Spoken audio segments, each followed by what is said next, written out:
CPM നേതാവ് KJ ഷൈനെതിരായ അപകീർത്തി പരാമർശത്തിൽ KM ഷാജഹാനെതിരെ പോസ്റ്ററും flux ബോർഡുകളും. തിരുവനന്തപുരത്തുള്ള ഷാജഹാന്റെ വീടിന് സമീപമാണ് ചെറുവക്കൽ ജനകീയ സമിതിയുടെ പേരിലുള്ള പോസ്റ്ററുകൾ കണ്ടത്.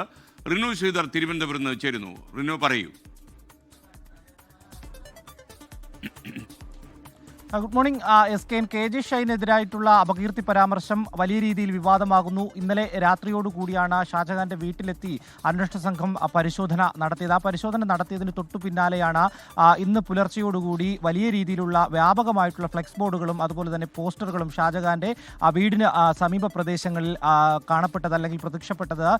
ചെറുവയ്ക്കൽ പൗരസമിതി എന്ന് പറയുന്ന ഒരു സംഘടനയുടെ പേരിലാണ് ഈ ഫ്ലെക്സ് ബോർഡുകൾ പ്രത്യക്ഷപ്പെട്ടത് എന്നുള്ളതാണ് ഏറ്റവും പ്രധാനപ്പെട്ട ഒരു കാര്യം. അപകീർത്തി പരാമർശം പ്രത്യേകിച്ച് സ്ത്രീകൾക്കെതിരെ നടത്തുന്ന ഷാജഹാന്റെ നാവ് പിഴുതെടുക്കുക എന്നടക്കമുള്ള ആരോപണങ്ങളാണ് ഈ പോസ്റ്ററുകളിലും ഫ്ലെക്സുകളിലും ഉയർന്നു കാണാൻ വേണ്ടി നമുക്ക് സാധിക്കുന്നത്. വീടിന്റെ സമീപത്ത് നിന്ന് ഏകദേശം 1 കിലോമീറ്ററോളം ദൂരങ്ങളിൽ പല സ്ഥലങ്ങളിലായി പല രീതിയിലുള്ള ഫ്ലെക്സ് ബോർഡുകളും പോസ്റ്ററുകളുമാണ് ഇപ്പോൾ സ്ഥാപിച്ചിട്ടുള്ളത്. ചെറുവയ്ക്കൽ സമിതി എന്നുള്ള രീതിയിൽ പൗരസമിതിയുടെ പേരിലാണ് ഈ പോസ്റ്ററുകൾ പ്രത്യക്ഷപ്പെട്ടിരിക്കുന്നത്. എന്തായാലും ഇന്ന് 2 മണിയോടുകൂടി അന്വേഷണ സംഘത്തിന്റെ മുന്നിൽ കൊച്ചിയിൽ ഹാജരാകാൻ വേണ്ടി ഷാജഹാന് നിർദ്ദേശം നൽകിയിട്ടുണ്ട്. ഇപ്പോൾ അദ്ദേഹത്തിന്റെ വീടിനുള്ളിൽ തന്നെയാണ് അദ്ദേഹം ഉള്ളത്. ഇവിടെ നിന്ന് നിലവിൽ ഇപ്പോൾ പുറപ്പെട്ടിട്ടില്ല. ഉച്ചയോടുകൂടി കൊച്ചിയിലേക്ക് എത്തും. അന്വേഷണ സംഘത്തിന്റെ മുന്നിൽ ഹാജരാകും എന്നുള്ളതാണ് നമുക്ക് ലഭിക്കുന്ന വിവരം.